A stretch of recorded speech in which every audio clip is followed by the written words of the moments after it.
Hello everyone and welcome to Heartbeat Alaska Native News and Native Information. I'm Jeannie Green.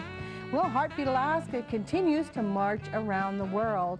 Soon we will be offered in the Scandinavian countries of Sweden, Finland, and Norway with subtitles. Isn't that exciting? Here in America, Heartbeat Alaska will be soon offered nationally, Heartbeat on Radio. You'll be able to hear us on Kiwanis broadcast here in Anchorage, Alaska. If you are watching from other states, check with the National Public Radio for schedules to pull down Heartbeat Alaska and air it over your radio station. On today's program, we travel to Athabascan country to Venetie. I have some very good friends in Venetie. It's a fabulous village. We'll learn about the history of that village. We'll go bear hunting and run the rivers with the first chief. Venetie, Alaska is home to some very good friends of mine. One of them's name is Gary Simple. He invited us out to a duck hunting camp. Things got a little exciting when they had an unexpected visitor.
Venetie, Alaska, tribal land, Venetie tribal government is called. That's where we're at. This is Big Lake. This is where I grew up. When I was growing up, we used to have tin all the way around, and right here, all these points, they have camps. A long time ago, when they used to have fish and stuff like that in it, and since they put on the road, the dirt road and four-wheeler and all that, so people don't usually stay. They used to live around here for ducks and dried ducks and stuff like that. Since they got freezer and stuff like that, they don't need to do that, so they go to shoot ducks and just take it home, throw it in the freezer. This is Gary Simple. His story is the story of Venetie. It's a story of a people who cannot be separated from their land. The Gwich'in people used to be nomadic, moving with the seasons, living with the rhythm of the animals they used for subsistence. Over the past 100 years, the trappings of modern life have led to more and more time spent in the village and less out here.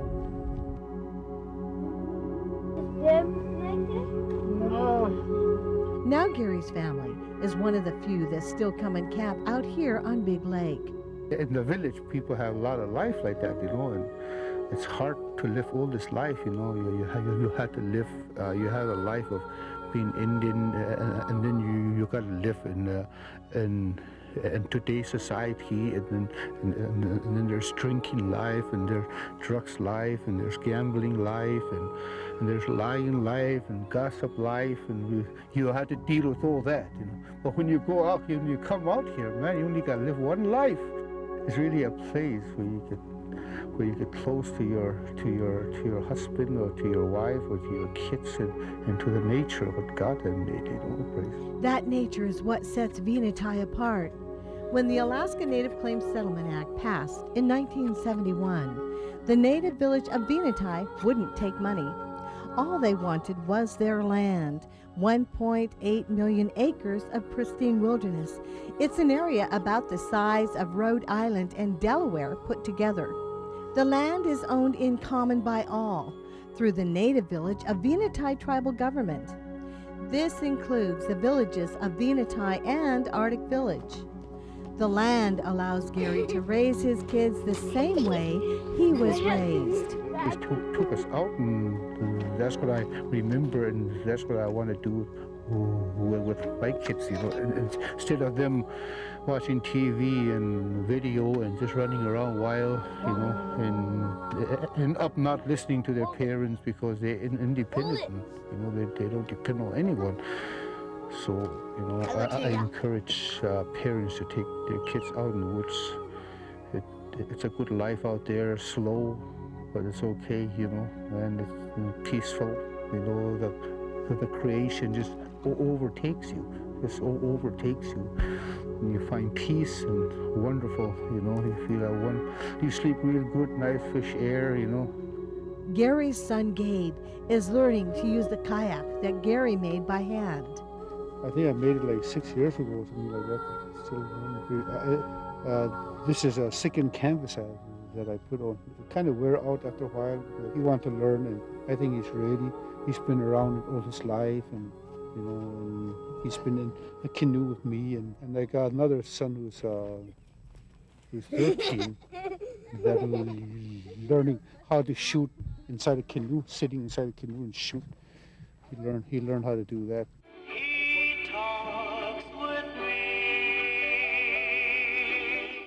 Knowing how to shoot is especially important when unwanted guests stop by camp.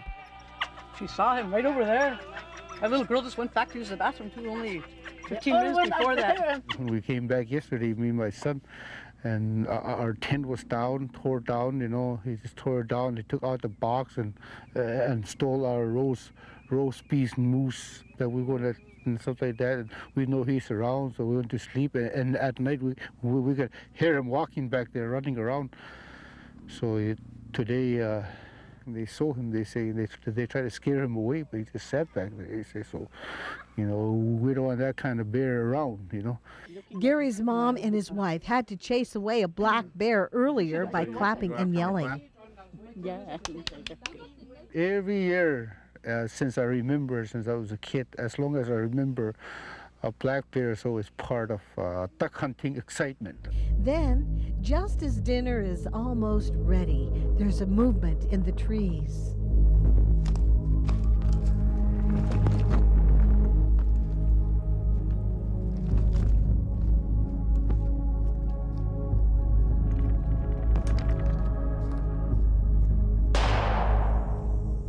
When I first shot it, I shot him around the breast area, you know, and he turned around and started running. I thought I'd miss it, so I shot behind him. I shot behind him, and that's when I hit him.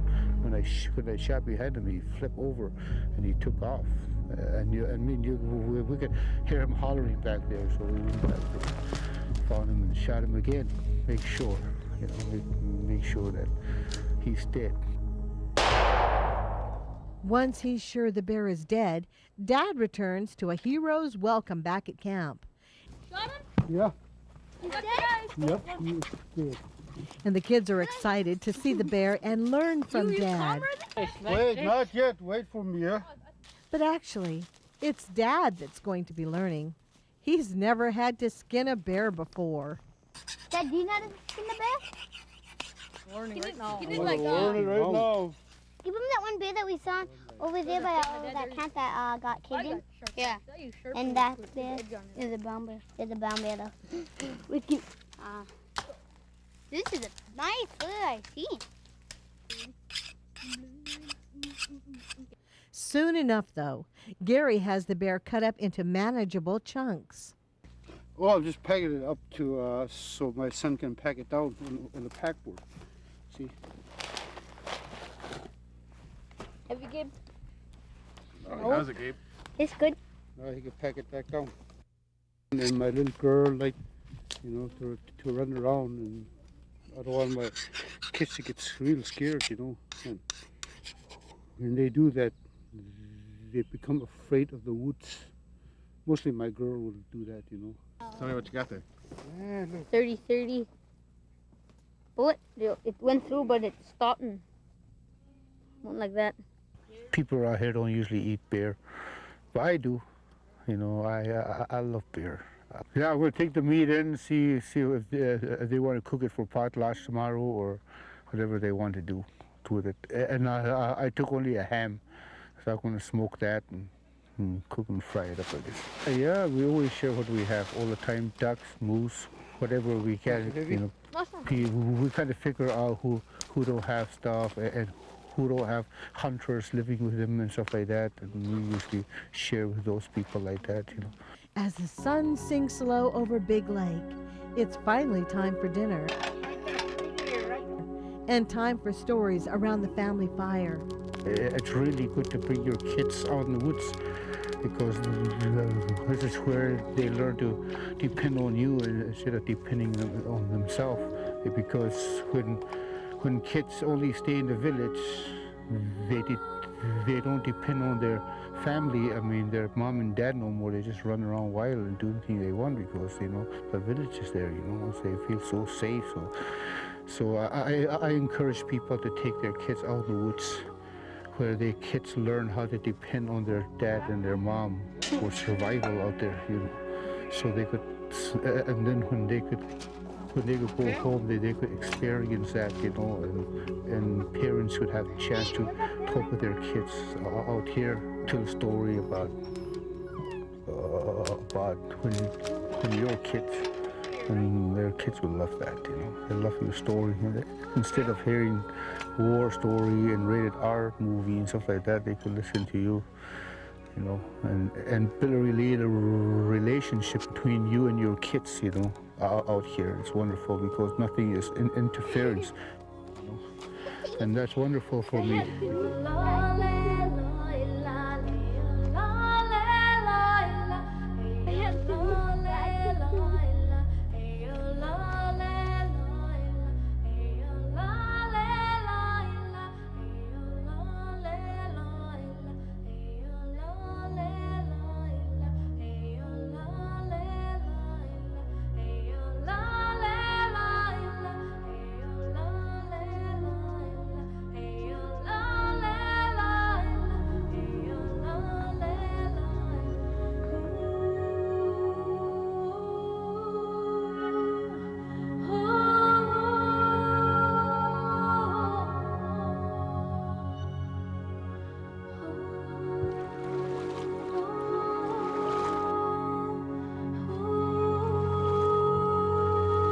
The Denokanaga Elders and Youth Conference brought a lot of new faces into Venetie. And there's no better way to get acquainted with new friends than a fiddle dance.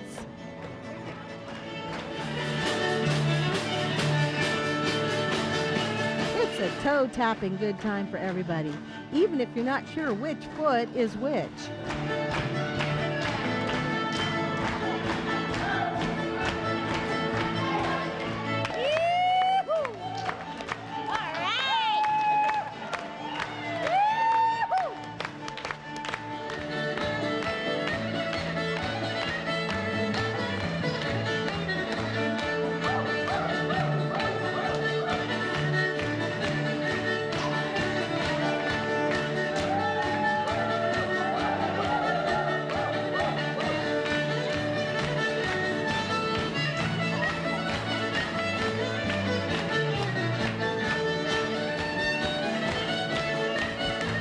Then, just as the dance is in full swing, the first chief of Venetie, Bobby Tritt, gets some news.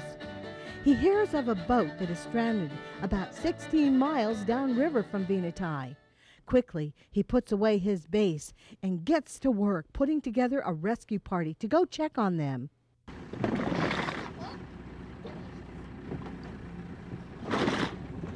With some extra gas, a little food, and a lot of good cheer, Bobby and Ernest Erick shove off from Venetie at 3:30 a.m. Oh, we're singing medicine music. Make sure they're okay. Hey, ho, hey, ho. Hey, hey, ho, hey, ho.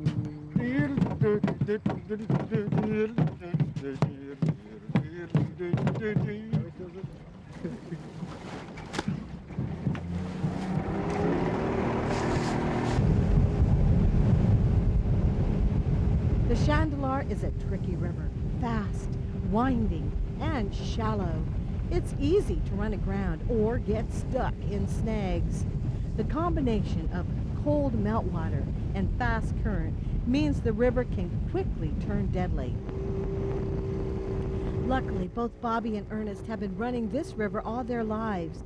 They know its curves and currents, in the same way a big city cab driver knows which streets to take across town. But then at 5 a.m. and a few miles short of the stranded boat, there's engine trouble. Bobby and Ernest find themselves adrift in the fast current.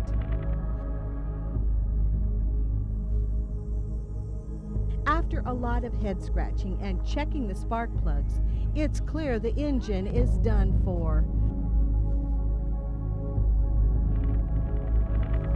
Out here, there is no radio, no phone, just 1.8 million acres of wilderness.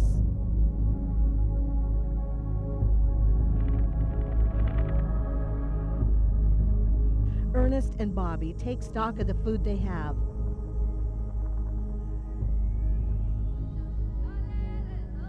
It'll be several hours before anyone in the village realizes they are overdue.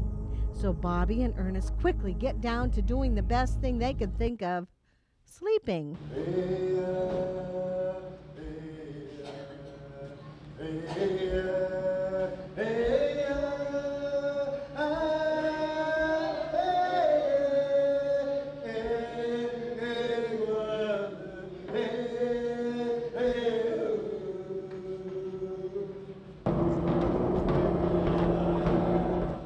Then around noon, Ernest hears a skiff coming from the village.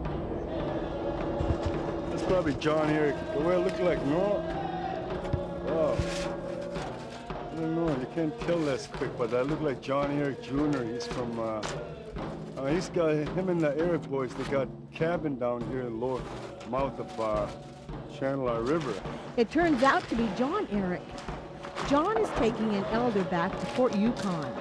Fort Yukon is the closest village to Venetie, but that's still several hours away, even with a fast skiff. Because of his concerns for the elder, John continues on to Fort Yukon, but promises to phone back to Venetie as soon as he gets there. He has to take the elder back over to Fort Yukon, so that's the reason why he's going east from here. So, by 2 hours from now, we should have a boat. He knows Bobby and Ernest will have no problem surviving. This is their home after all. Yeah, we'll check out that island for rabbits if we have to.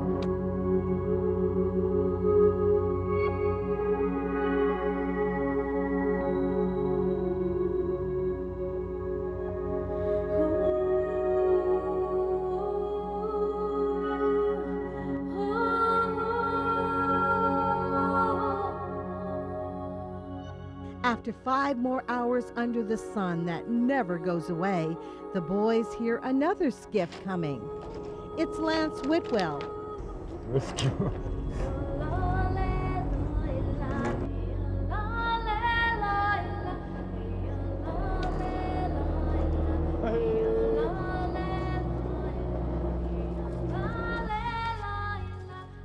The three decide to continue downriver to look for the stranded boat. To go down and rescue the rest of the people here.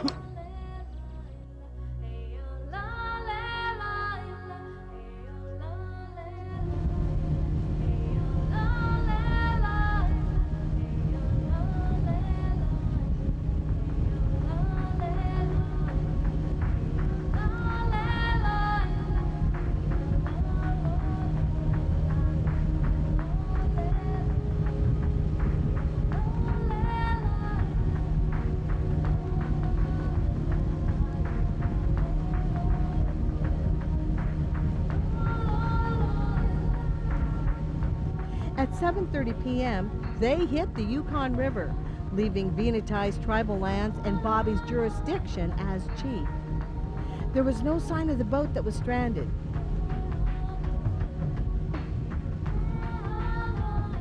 They decided to head 2 hours upriver to Fort Yukon to get more fuel and supplies for the return to Venetie.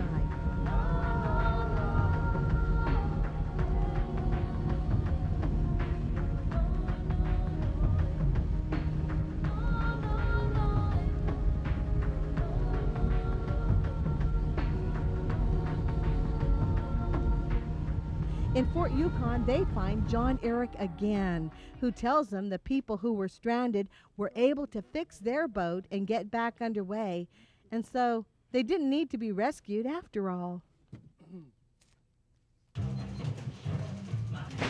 How do you not get in? After a stop in town to call home, What'd your wife have to say? Oh, we're happy. She's safe, and she knows that we're safe, but we just didn't get the message right that those other guys' boat is okay. They're heading back down to their home, but we didn't get the word, so we end up here. the boys returned to the river, positive that they did the right thing, despite all the problems along the way. I think we've done our job from giving up our time and stuff like this for this kind of stuff, and this is what we do in a rural area. Anybody that needs help or in a rescue, as voluntarily, we go out, no matter who you are, chief, teacher, advisor, tribe, you know, this is part of our people done it for many years. We always give, you know, no matter what it is, money, food, clothing, you know, it's, it pays back in the long term. No, it's Friday night, but we're going back to Venetie. I don't know what time it is now, but sometime around midnight, I guess. But hopefully we'll be back to Venetie. What do you think, Lance? About 6 in the a couple morning. hours? 6 in the morning. 6 o'clock in the About morning. 6, 7 o'clock in the morning.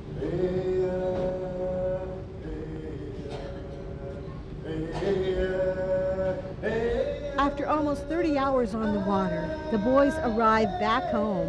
They are tired, but feel lucky to once again be able to see so much of the land that sets Venetie apart.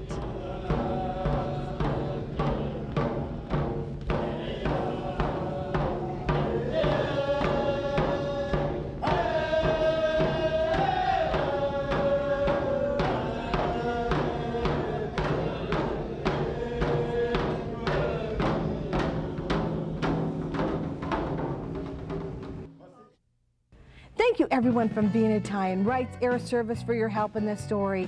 Wright's Air Service got us out to Venetie, and we sure appreciate you people. They're located in Fairbanks, Alaska. Jump on their plane next time you're in that area. And thank all of you for joining us. Before we leave, we want to hear some more of that great Athabascan fiddle music. So here it is. God bless every single one of you. We'll see you again next week.